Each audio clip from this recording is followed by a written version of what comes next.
Good morning. Good morning madam. आज आपण काय पाहणार आहे? अंशाधिक अपूर्णांकाचे पूर्णांकयुक्त अपूर्णांकात रूपांतर. अंशाधिक अपूर्णांक आपण अगोदर पाहिलाय, बरोबर आहे.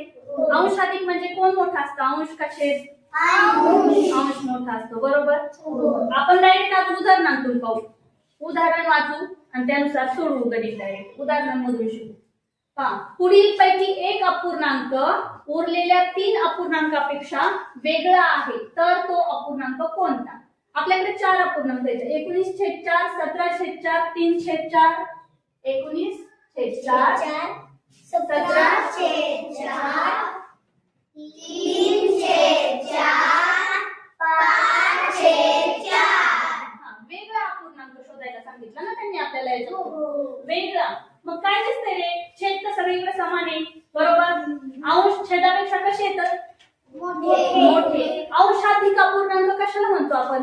अंश मोठा. अंश मोठा असतो. काय असतो? छेदापेक्षा अंश कसा असतो? मोठा असतो. त्याला आपण अंशाधिक अपूर्णांक म्हणतो, बरोबर.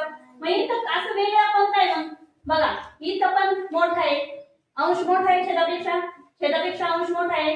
4 पेक्षा 17 मोठे, 4 पेक्षा 3 आहेत का मग मोठे? नाही. म्हणून ह्या अपूर्णांकात वेगळा अपूर्णांक कोणता? 3/4. प्रश्न दुसरा. 21/4 या छेदस्थानी पुढील पैकी सर्वात लहान कोणती संख्या मिळवावी म्हणजे छेदाधिक अपूर्णांक मिळेल?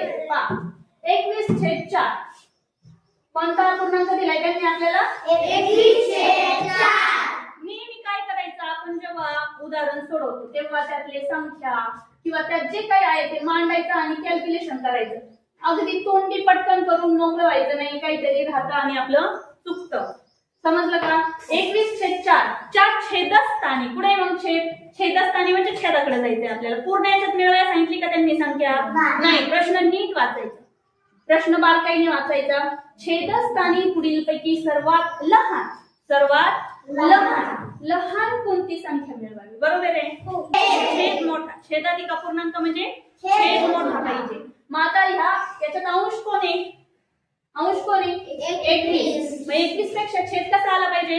मोठा. चला पर्याय क्रमांक 1 मिळवून पहा. 4 मध्ये 17 मिळवले, किती आले? 17 आणि 4 किती झाले? 21. झालं का मोठा अंशापेक्षा छेद? नाही. मग पर्याय क्रमांक 1 नाही. पर्याय क्रमांक 2 काय? 16. बघा 16 मिळवा 4 मध्ये 20 येत आहे, बरोबर. नाही मोठा झाला छेद. मग 3 नंबरला काय पर्याय? 18 मिळवा. 18 आणि 4 किती झाले रे? मग 22 होते का मोठे? होतात. मग लगेच लिहून मोकळं व्हायचं का? नाही. पुढचा पर्याय 19 आहे, पण तो 18 पेक्षा मोठा आहे. आपल्याला लहानात लहान घ्यायला सांगितले. लहान कोणती संख्या मिळवावी हे विचारले. 19 घेतला तरी पण छेद मोठा होणार आहे. 19 हा पर्याय घेतला तरी छेद मोठा होणार आहे. 4 मध्ये 19 मिळवले तरी छेद मोठा झाला असता, पण आपल्याला लहानात लहान घ्यायला सांगितलंय. त्यामुळे आपण पर्याय क्रमांक 3 18 ही संख्या घेऊन छेद मोठा केला. 18 अधिक 4 किती झाले? 22. मग काय मिळालं आपल्याला? पुढचा अपूर्णांक 21/22. झाला का छेदाधिक अपूर्णांक हा? हो. छेद मोठा झाला ना अंशापेक्षा. झाला छेदाधिक अपूर्णांक, बरोबर. पर्याय क्रमांक 3 हे आपलं उत्तर. समजलं का? हो. बघा पुढं. प्रश्न तिसरा.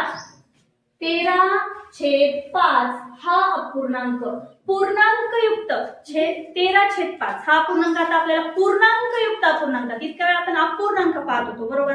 अपूर्णांक. पण ह्या अपूर्णांकातच काय असतं? पूर्ण पण बाहेर काढू शकतो. समजा आपण 3 ऍपलच्या फोडी करून ठेवल्या आणि एका मुलाने येऊन एका ऍपलच्या 4 फोडी करून ठेवल्या. कुणीतरी एका मुलाने 2 फोडी खाऊन टाकल्या. आता आपण म्हणू शकतो का हे अपूर्ण झालं? आता याचे पूर्ण ऍपल बनू शकत नाही जर ह्या फोडी जुळवून ठेवल्या तर. बनू शकतात ना. जरी 2 फोडी खाल्ल्या तरी पण काय कोणते तरी ऍपल पूर्ण बनू शकतात आणि काही भाग शिल्लक राहू शकतो, बरोबर आहे ना. बघा मग आपण आता हे शिकणार आहोत. 13/5 हा काय आता आपल्याकडं? अपूर्णांक. त्याचं रूपांतर करायचंय आपल्याला पूर्णांकयुक्त अपूर्णांक. पूर्णांकयुक्त अपूर्णांक कसं करायचं असतं पहा. आता हे वरचे जे अंशामध्ये दिलेली संख्या आहे ना त्याला छेदातल्या संख्येने भागायचंय. काय करायचं? छेदातल्या संख्येने भागायचं. बघा अंशातल्या संख्येला छेदातल्या संख्येने भागायचं. 5 दुने 10. उरली किती रे बाकी? 3. बघा 5 दुने 10 बाकी 3 उरली. म्हणजे हे जे दोन भाग येतं त्यातले पूर्ण निघले. असं समजा एका ऍपल 5-5 भाग केले. किती? 5-5 भाग केले. असे घेतले ऍपल किती? 3 घेतले असतील त्यातले 2 भाग कोणीतरी खाल्ले मुलाने तर 13 भाग शिल्लक राहिलेले. बरोबर का नाही? प्रत्येक ऍपलचे 5-5 भाग केलेले. एका ऍपलचे 5 भाग असं केलेले. बघा मग आता आपल्याला त्यातले किती? 2 ऍपल परत पूर्ण मिळाले पण 3 भाग शिल्लक राहिले त्या फुलीमध्ये. बरोबर आहे का नाही? म्हणजे हे जे 2 आहे हा पूर्ण अंक बाजूला काढला आपण. जो भागाकार येतो तो पूर्ण असतो आणि उरलेली ही जी बाकी असती ती आपण लिहितो अंशामध्ये. कळलं का? आणि छेदामध्ये 5 आहे तसा. कळलं? अंशाधिक अपूर्णांकाचं पूर्णांक युक्त अपूर्णांकात रूपांतर. समजलं का सर्वांना? कसं करायचं ते? मग काय लिहिलं तर 13/5 2.3/5. 2.3/5 हे पर्याय क्रमांक 1 हे आपलं उत्तर आले. सर्वांना समजलं का? अंशाधिक अपूर्णांकाचं पूर्णांक युक्त अपूर्णांक किती सोपं आहे. फक्त काय करायचं? भागाकार करायचा. अंशातल्या संख्येला छेदातल्या संख्येने भागायचं. जो काही भागाकार येईल तो अंशात लिहायचा का छेदात लिहायचा का पूर्णांकात लिहायचा? कशात लिहायचा? पूर्णांक. भागाकार आलाय वरती. भागाकाराचं उत्तर म्हणजे भागाकार. बरोबर आहे का नाही? तो पूर्णांक आणि त्यानंतर उरलेली बाकी वरती लिहायची आणि छेदात 5 आहे तसेच लिहायचे. समजलं? पुढं बघा आता आपण अंशाधिक अपूर्णांकाचं पूर्णांकयुक्त अपूर्णांकात रूपांतर केलं. काय केलं? अगोदर अंशाधिक अपूर्णांकाचं पूर्णांकयुक्त अपूर्णांकात रूपांतर केलं. आता इथं पूर्णांकयुक्त अपूर्णांक दिलाय. पूर्णांकयुक्त अपूर्णांक दिलाय त्याचं रूपांतर अंशाधिक अपूर्णांकात उलट क्रिया करायची. पहा कशी करायची. काय दिलाय अपूर्णांक? 1 पूर्णांक वाचता पण आला पाहिजे. ते पण महत्वाचं आहे. 1 पूर्णांक 3/8. 1.3/8 हा आपल्याला पूर्णांकयुक्त अपूर्णांक दिलाय. अंशाधिक अपूर्णांकात रूपांतर करायचंय त्याचं. तर त्याची स्टेप अशी आहे बघा. हा पूर्ण आहे ना यांच्यात घ्यायचा आहे ना आपल्याला. आता यांच्यात घ्यायचा आहे म्हणून ह्या दोन्हींचा काय करायचा? गुणाकार. ह्या जसं काय थोडी तर ह्या याच्यात टाकून द्यायच्यात. मग किती वेळा टाकायच्या? 1 वेळा. हे की नाही? मग ह्या 8 1 8 इथं मांडून दाखवते तुम्हाला स्टेप. छेदाचा आणि पूर्णांकाचा गुणाकार आणि प्लस हे 3. बरोबर आहे? प्लस हे 3 आणि छेदात 8 आहे तसेच. मग 8 1 8 आणि अधिक 3 11/8. आलं का? अंशाधिक अपूर्णांक. अंशाधिक अंश मोठा आला. पूर्णांकयुक्त अपूर्णांकाचं अंशाधिक अपूर्णांकात रूपांतर झालं. काय करायचं? या दोघांचा गुणाकार आणि हे त्यात मिळवायचे. म्हणजे ध्यानात ठेवताना सोपे. इथं गुणाकार आणि इथं बेरीज आणि छेद आहे कसा खाली. बरोबर? समजलं सर्वांना? घ्यायचं पुढं. बघा पुढील पैकी चुकीच्या पद्धतीने लिहिलेला पूर्णांकयुक्त अपूर्णांक कोणता? पूर्णांकयुक्त अपूर्णांक. आता आपण पूर्णांकयुक्त अपूर्णांक पाहिले. बरोबर? आता त्या चुकीच्या पद्धतीने का बरं असं म्हटलं? असं चुकीच्या पद्धतीने सगळे तर दिसताना पूर्णांकयुक्त अपूर्णांक दिसतात ना तुम्हाला. एक पूर्णांक दिसतोय, एक अपूर्णांक दिसतोय, एक पूर्णांक दिसतोय. सगळीकडे चारी पर्याय तसंच दिसतंय. काय आयडिया असेल बरं? असं मग का बरं चुकला असेल एखादा? बघूया आपण काय असतं, कसं चुकीचं असतं ते. बघा 2 पूर्णांक आहे 3/5 पहिला अपूर्णांक आहे. आता जेव्हा आपण याचा भागाकार केला तेव्हा इथं बाकी लिहिली ना रे आपण वरती. मग बाकी ह्या संख्येने भाग दिलाय त्या अंशाला.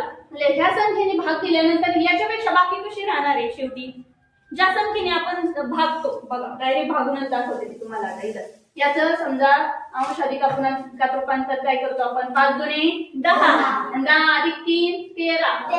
13/5 हे झालं अंशाधिक अपूर्णांकात रूपांतर. बरोबर? पण याचं आपण याच्यात रूपांतर करताना काय करतो पहा. जेव्हा आपण ह्या 5 आणि 13ला भागत असतो. बरोबर? तेव्हा होतं काय, आपण 5 दुने 10, जेवढा पूर्ण भाग जातो तेवढा देतो आणि उरलेली बाकी पुढे लिहितो खाली. मग ही उरलेली बाकी पुढे जाती अंशामध्ये, बरोबर. उरलेली बाकी जाती अंशामध्ये. आणि बघा हे 5 छेदात ते कुठं राहतात, छेदात तसेच राहतात. सॉरी, हे छेदात तसेच राहतात. आणि हा जो भागाकार येतो तो पूर्णांक म्हणून वरती येतो.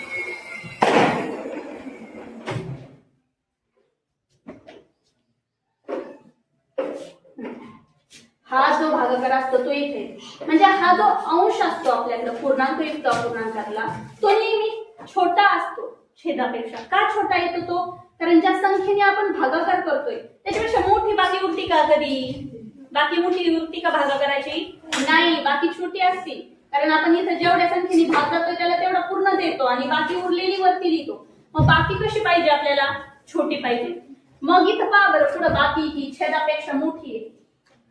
कोणत्या पर्यायामध्ये? इथं आहे का छेदापेक्षा बाकी म्हणजे अंश मोठा? नाही, इथं नाही. पण इथं पहा तसं झाले 11 आणि बाकी उरली 12. असं कसं काय होईल? बाकी 12 उरू शकते का? नाही. आपण आणखी पुढच्या संख्येने त्याला हे करू शकतो ना, भाग देऊ शकतो. बघा इकडे लक्ष द्या.